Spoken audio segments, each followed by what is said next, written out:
Detroit Become Human puts destiny of both mankind and androids in your hands, taking you to the near future where machines have become more intelligent than humans. Every choice you make affects the outcome of the game and the characters within. Today, we're exploring one of the main protagonists in this game, Connor. Exploring Connor's shift from a CyberLife tool to a Deviant hero, and yes, I know there are two versions of Connor throughout the game, but come on, Mission Connor is so boring. So, this video is focusing on the Deviant ending of Connor, which you can only get by picking the Deviant choices.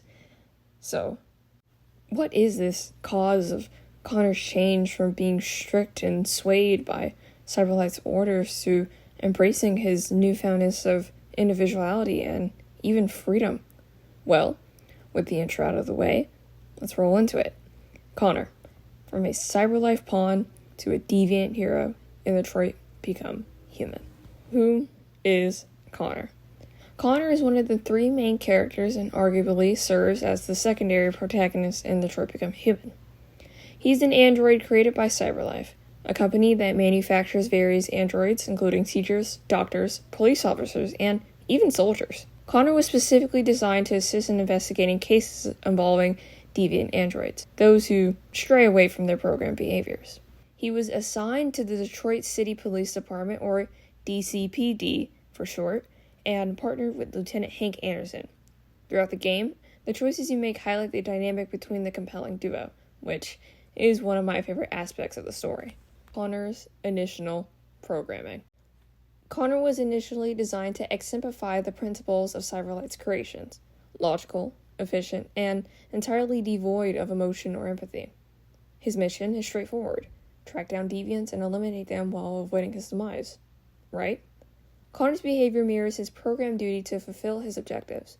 A prime example is seen in the opening scene, The Hostage, where he's deployed as a negotiator in a hostage situation avoiding a young girl held by her deviant android, Daniel. Throughout this tense scenario, Connor displays a calm and calculated demeanor, underscoring his unwavering commitment to CyberLife's directives. Whether the player ultimately saves the girl or chooses to sacrifice Connor, all of his actions seem to align with CyberLife's expectations and goals. The influence of Hank Anderson. The lovable Hank Anderson is a detective in the DCPD and shows clearly that he holds a major grudge against androids. I don't need a partner, and certainly not this plastic prick. He serves as a highly impactful figure in Connor's growth from a weapon or an individual. Depending on the player's choices and based on Connor's actions, Hank's opinions will range anywhere from hostile to friendly. Connor's partnership with Hank is where first cracks in his programming seems to begin. With early interactions, Hank sees Connor as nothing more than a machine, a nuisance even, while Connor views Hank as just another part of his mission. But, as they work together, Hank begins to see glimpses of something more in Connor's system. While Connor starts showing signs of curiosity and empathy, like in the scene The Eating Club, which is where this iconic scene is from. Connor, the fuck are you doing? Coming, Lieutenant. While playing this chapter, there's a decision to either spare or kill the two deviant androids. Whether the decision the player makes, Hank's reaction to either option significantly affects their relationship. There are many more other moments like this through the game, which is a video in itself, but moments of connection like this begin to challenge Connor's strict ideals in his programming. Choices and doubts. Connor's transformation truly accelerates when he faces moments of choice, situations where his programming conflicts with what he feels like is the right thing to do. An excellent example of this is in the chapter Public Enemy. While playing this chapter, there's a choice to investigate the rooftop, which is where the deviant, Simon, is hiding. Once you find Simon, if the player charges at Simon after he starts firing, Connor can manage to grab Simon and access his memories. But while Connor does that, Simon, yeah. And this is what I believe shows Connor's true experience of real human emotion. Connor begins to get quiet and his voice gets shakier than usual. Hurt? I'm okay. Jeez. He admits he was genuinely terrified. When it fired, I felt it die. Like I was dying. I was scared. This is a seemingly and a significant showing of Connor's steps towards deviancy. He begins to question the CyberLife's orders and learns how to process empathy over efficiency. And this is also an excellent scene to show how Hank and Connor's duo reactions differ. Amanda and the struggle for control. I seriously debating putting this section in, since I necessarily don't like Amanda, so she wasn't that much important to me, but she was and is a part of Connor's biography, so I thought it would be at least respectful to put her in. But the relationship between Connor and Amanda is mentor-ish at best. Amanda was created by the founder of CyberLife, Elijah Kamsky. She represents the pressure to remain obedient and surpasses his growth and sense of deviancy. The relationship between the two can shift depending on the player's actions and choices in-game, shifting between devoted to even betrayed by the end of the game. Throughout the game, Connor's interactions with Amanda become increasingly intense, reflecting his internal struggle within his system. From CyberLife pawn to a deviant hero.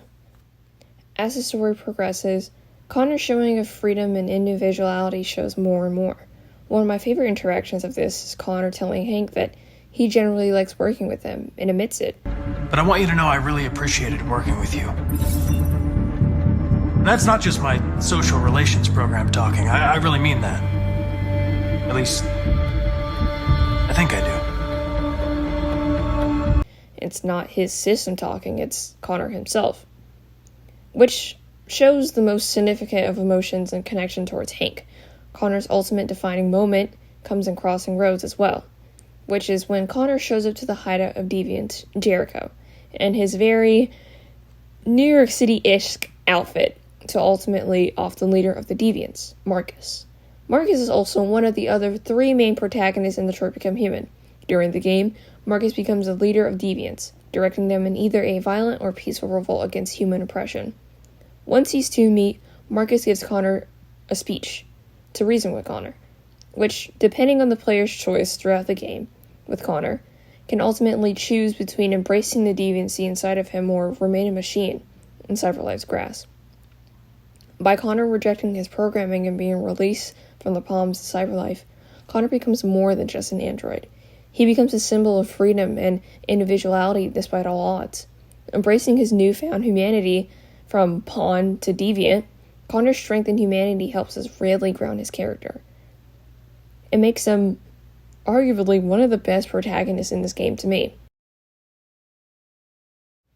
By the end of the game, Connor returns back to Hank, seemingly fine, perfect, and finally embraces his humanity by hugging Hank. And that's the ending for Deviant Connor. I really enjoy his character. He's probably one of my favorites in the game, plus Claire and Marcus. But if you want me to do another character analysis from any game, I would love to. Just let me know down below, and I'll stop stuttering at the end of my sentences now. And I'm super sorry if my mic quality seems a little bit worse than the last one. I just got a new mic and I'm just trying to try it out. But thanks for watching, and I'll see you next time. Roll out.